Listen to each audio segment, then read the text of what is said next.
Hey guys, welcome to stock market India. और आज मैं इस वीडियो में ओएनजीसी के शेयर का फंडामेंटल और टेक्निकल एनालिसिस करूंगा और इसके साथ साथ आपको इसके कुछ लेटेस्ट अपडेट्स भी दूंगा फ्रेंड्स। ठीक है, तो फ्रेंड्स आपका और टाइम ना लेके मैं वीडियो से शुरू कर देता हूँ। और फ्रेंड्स एक इंपॉर्टेंट बात है, आप ना वीडियो में कुछ स्किप ना करना, क्योंकि उसकी वजह से आपको कुछ इंपॉर्टेंट पार्ट मिस हो सकता है जिसकी वजह से आपको लॉस हो जाए। ठीक है, तो फ्रेंड्स चलो शुरू करते हैं। तो फ्रेंड्स डेट है 14 फरवरी और निफ्टी 10 पॉइंट नीचे बंद हुआ फ्राइडे को। और अगर हम सेंसेक्स की बात करें, सेंसेक्स 12 पॉइंट ऊपर बंद हुआ फ्रेंड्स। ठीक है, तो गाइस काफी ज्यादा अनयूजुअल मूव दिखाया है मार्केट ने, क्योंकि क्या होता है जब मतलब ऐसे जो ये दोनों इंडेक्सेस हैं तब ना वो एक साथ नीचे जाते हैं और एक साथ ऊपर जाते हैं। ठीक है, समझ रहे हैं? अगर निफ्टी डाउन होता है तब सेंसेक्स डाउन होता है जनरली, और जब निफ्टी अप होता है तब सेंसेक्स अप होता है, मतलब ऐसे ही उसमें चलता है। और गाइस अगर आपको नहीं पता मतलब कितना निफ्टी डाउन होता है और कितना सेंसेक्स कितने रेशो में डाउन होता है, मतलब फिर मैं आपको बता देता हूँ। मतलब जब निफ्टी 1 पॉइंट नीचे होता है तब सेंसेक्स 4 पॉइंट नीचे होता है। अगर निफ्टी 1 पॉइंट ऊपर होता है तब सेंसेक्स 4 पॉइंट ऊपर होता है। जनरल चीज की बात कर रहा हूँ, लेकिन इस बार बिल्कुल उल्टा हो गया है। निफ्टी 10 पॉइंट नीचे बंद हुआ है और सेंसेक्स को 40 पॉइंट नीचे बंद होना चाहिए, लेकिन सेंसेक्स अनयूजुअली 12 पॉइंट ऊपर बंद हो गया फ्रेंड्स। ठीक है, तो फ्रेंड्स ये तो होगी निफ्टी और सेंसेक्स की बात। और अगर हम ओएनजीसी की बात करें, ओएनजीसी 2.5 रुपये नीचे बंद हुआ है। काफ़ी ज़्यादा मेजर गिरावट दिखाई है, आप देख सकते हो वॉल्यूम भी काफ़ी रेड उसमें चल रहे हैं और गिरावट भी 2.5 रुपये की गिराई है। काफ़ी ज़्यादा मेजर गिरावट दिखाई है इसने। तो गाइज वैसे मैं जनरली फंडामेंटल से शुरू करता हूँ, लेकिन इस बार मैं न्यूज़ से शुरू करूँगा क्योंकि काफ़ी ज़्यादा मेजर न्यूज़ देखने को मिली। ठीक है, इस शेयर में। तो गाइज हम चलो ये सब छोड़ते हैं, तो चलो हम न्यूज़ से शुरू करते हैं। तो गाइज उससे पहले क्या आप मेरे 3 छोटे काम कर दोगे? सबसे पहले तो प्लीज़ आके मेरे टेलीग्राम चैनल को फॉलो कर लेना, लिंक इन द डिस्क्रिप्शन। क्योंकि ना इसमें लाइव अपडेट्स वगैरह डालता रहता हूँ, जैसे किसी भी शेयर के से ओएनजीसी ले लो, तो फिर अगर आपको इसे लाइव अपडेट्स वगैरह चाहिए तो फिर जाके फॉलो कर लेना। ठीक है, और गाइस दो छोटे काम और। तो फ्रेंड्स जो भी लोग मेरे चैनल देखते हैं ना, उसमें से 95% लोग मुझे सब्सक्राइब नहीं करते, तो प्लीज़ आके कर लेंगे जी, काफ़ी ज़्यादा मोटिवेशन मिलती है। और गाइस आज का हमारा सब्सक्राइब टारगेट है 700 सब्सक्राइबर्स। ठीक है, तो मतलब 700 सब्सक्राइबर्स बस, 17 और चाहिए, तो फटाफट जाके सब्सक्राइब कर लेना। ठीक है, तो गाइस हम शुरू करते हैं। सबसे पहले न्यूज़ तो हम ये देख लेते हैं। ONGC Q3 profit fall 67% on drop in oil and gas prices. ये तो मैंने आपको कल की वीडियो में बताया था, लेकिन इस बार ही थोड़े अलग से। ठीक है, मतलब जैसे अगर आपको नहीं पता, जो प्रॉफिट होता है और जो रेवेन्यू होता है वो अलग अलग चीज़ होता है। जैसे ओएनजीसी के रेवेन्यू में ग्रोथ देखी गई, आप देख सकते हो 83,000 करोड़ रेवेन्यू 1 लाख करोड़ बन गया, लेकिन जो उसमें से प्रॉफिट निकल रहा है उसमें गिरावट हुई है, आप समझ रहे हो ना, क्योंकि ऑयल एंड गैस प्राइसेस।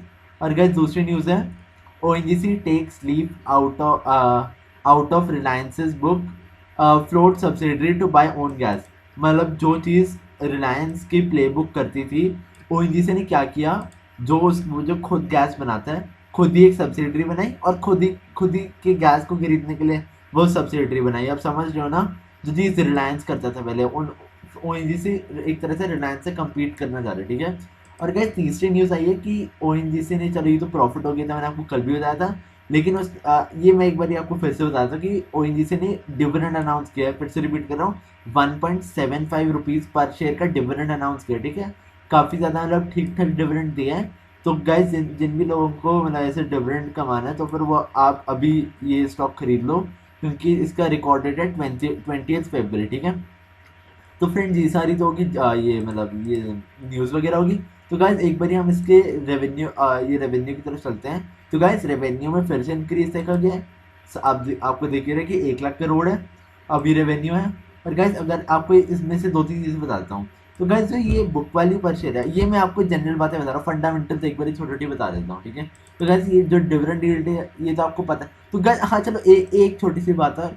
तो गाइस जिन लोगों को लग रहा है बस ये जो एक इंटरिम डिविडेंड दिया ना अभी ओएनजीसी ने, तो ये इंटरिम डिविडेंड का मतलब ये क्वार्टरली डिविडेंड होता है एक तरह से। ठीक है, मतलब हर क्वार्टर में दिया जाता है।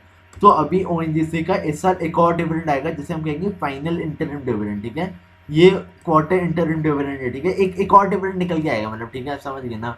तो ये मैं आपको बात बताना चाहता था, जिन लोगों को लग रहा है बस खत्म हो गया डिविडेंड वगैरह का। ठीक है, एक और अभी निकल के आएगा।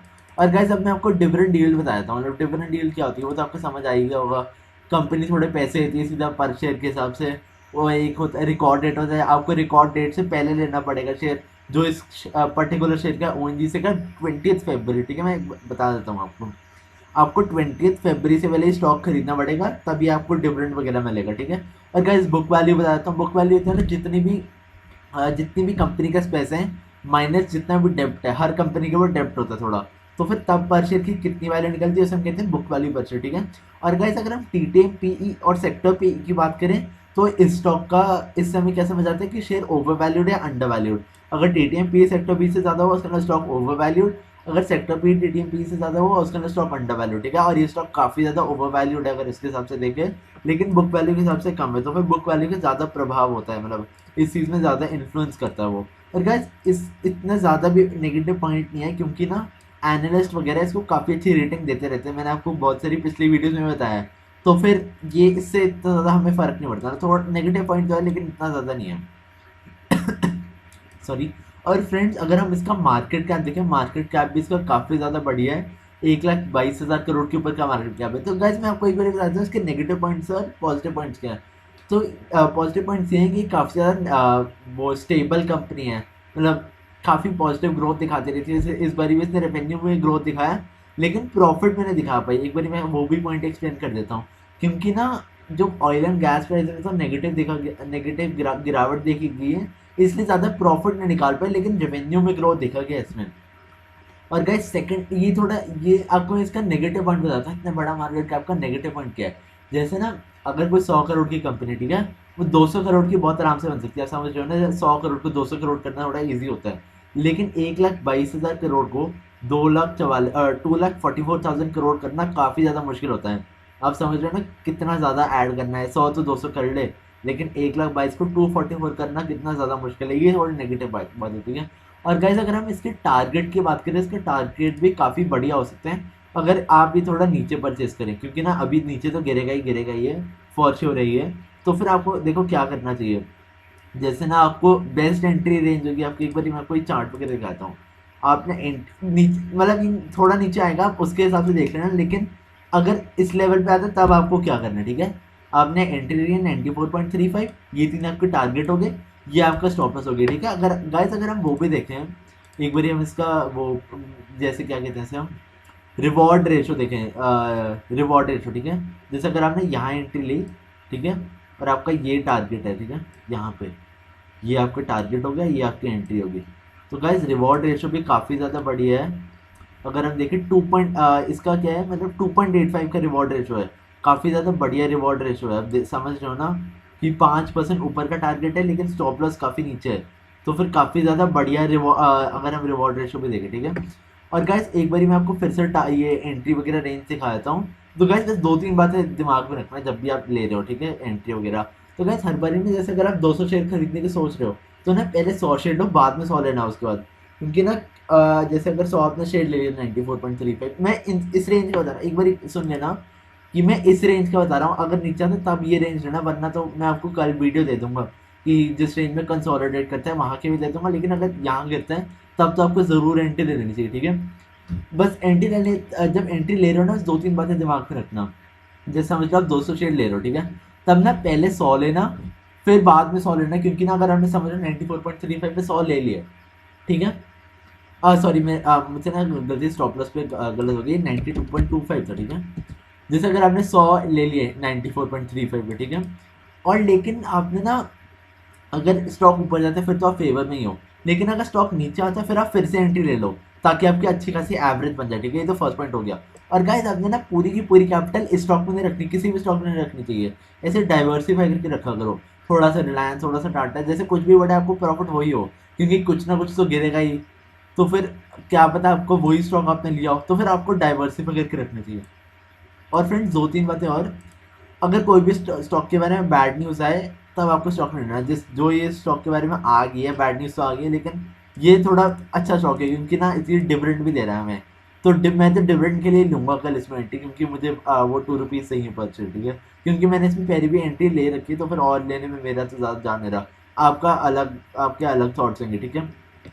और गाइज अगर मार्केट नेगेटिव रहा फिर तो एंट्री लेनी ही नहीं, क्योंकि काफ़ी ज़्यादा वॉलेटाइल रहेगा। अगर मतलब मार्केट 30-40 पॉइंट पॉजिटिव हो तभी देखना है एंट्री वगैरह का भी।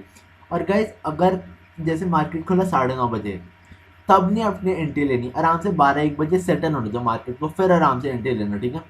तो गाइस आप समझ गए होगे, एक बारी पॉज करके फिर से आप एंट्री एग्जिट देख सकते हो। तो गाइस इस वीडियो में इतना ही। अगर आपको वीडियो पसंद आए तो प्लीज़ लाइक कर देना, राइट टारगेट 10 लाइक्स। और अगर आप चैनल पे न्यू चैनल को सब्सक्राइब कर देना। गाइस ऐसी वीडियो बनाने में काफ़ी ज़्यादा हार्ड वर्क वगैरह लगता है, तो चैनल को सब्सक्राइब कर देना। सब्सक्राइब गोल आपको बता ही दिया मैंने, एक बार आपको फिर से बता देता हूँ, 700 सब्सक्राइब गोल है, ठीक है। और गाइस अगर आपको जो भी डाउट है आप मुझसे कमेंट सेक्शन में पूछ सकते हो। तो guys thanks for watching and bye.